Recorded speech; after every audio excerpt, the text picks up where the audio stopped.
देश में विचारधारा की लड़ाई है। एक तरफ नफरत, हिंसा और दूसरी तरफ मोहब्बत, भाईचारा। देश पूरे विश्वास से कह रहा है, बच्चा बच्चा कह रहा है, गांव भी कह रहा है, शहर भी कह रहा है, अब की बार एनडीए सरकार 400 पार। भारतीय जनता पार्टी को सीट मिली है 240 सीट, उतना कांग्रेस का 3 चुनाव का भी अगर काउंट करें तो लोग नहीं पहुंचते, और आज वो लोग बड़ी बड़ी बात करेंगे तो ये ठीक नहीं।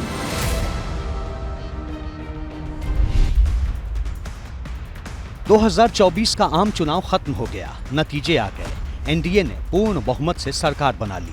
नरेंद्र मोदी ने बतौर प्रधानमंत्री तीसरी बार शपथ ले ली। लेकिन नतीजों के ठीक 13 दिन बाद एक बार फिर ईवीएम पर सियासी तनाव चरम पर है। 7 समंदर पार से ईवीएम पर शुरू हुई रात ने फिर से सियासी रंग लेना शुरू कर दिया। एलन मस्क के एक ट्वीट से भारत का राजनीतिक बाजार गर्म हुआ। ईवीएम पर सत्ता पक्ष और विपक्ष के बीच फिर से भौहें तनने लगी। ईवीएम को जहां राहुल गांधी ने ब्लैक बॉक्स बताया, तो अखिलेश ने ट्वीट के जरिए चुनाव में गाड़ी की जीत हो गई, उधर ईवीएम मशीन सही है, और जब हार हो गई तो ईवीएम मशीन के ऊपर ऑब्जेक्शन लेना, ये तो कौन सी हरकत है। अभी राहुल गांधी तो 2 जगह से जीते हैं, तो ईवीएम मशीन उधर बराबर थी, उधर बराबर थी, तो उन्होंने कहना चाहिए ईवीएम मशीन सब जगह खराब थी, मैं इस्तीफा देके फिर से चुनाव लड़ता हूँ। ये शिंदे कौन है? शिंदे एलन मस्क का बाप है क्या? उनको क्या पता है?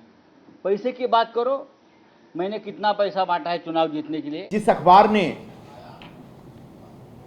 ये खबर छापी और जिसकी वजह से पूरे देश में ये फेक नैरेटिव सेट किया गया, उस अखबार ने आज माफी मांग ली है या क्लैरिफिकेशन दिया है। उस अखबार की जो झूठी खबर थी, उस खबर के आधार पर, उस खबर को उठा करके देश भर के नेताओं ने जिस प्रकार से ट्वीट किए और बयान जारी किए, स्टेटमेंट दिए, हमारी पहली मांग यह है कि उन सारे नेताओं को माफी मांगनी चाहिए। मुंबई में ईवीएम को लेकर विवाद बढ़ा तो चुनाव आयोग भी सामने आया और एकदम साफ लहजे में आरोपों का खंडन कर दिया। इलेक्शन डिपार्टमेंट की तरफ से हमें ये कहना है कि ईवीएम के लिए कोई अनलॉकिंग के लिए ओटीपी नहीं आता है। ईवीएम ये एक स्टैंड अलोन डिवाइस है, उसमें कोई वायर्ड और वायरलेस कम्युनिकेशन का कोई प्रोविजन है ही नहीं।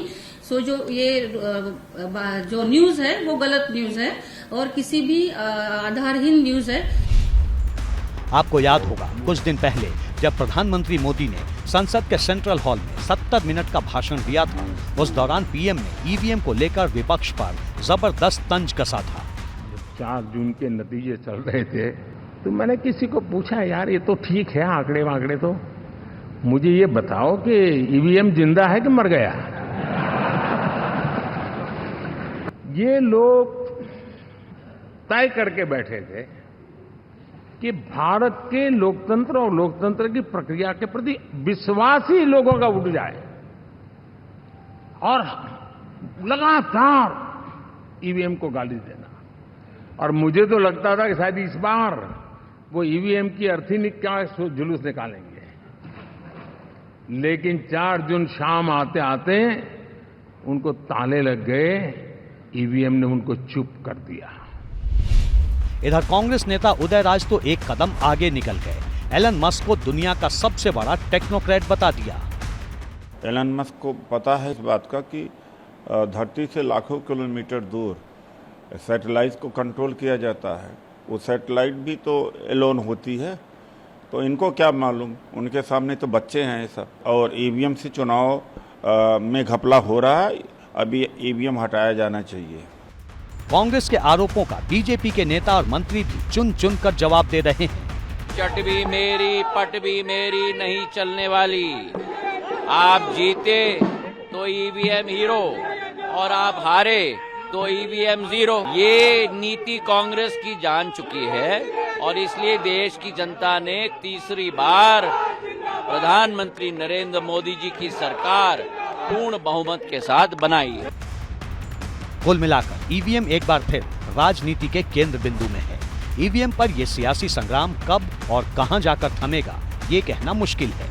लेकिन आरोपों के बीच असली परीक्षा चुनाव आयोग की भी है, जो हर चुनाव के बाद विपक्षी नेताओं के निशाने पर होता है।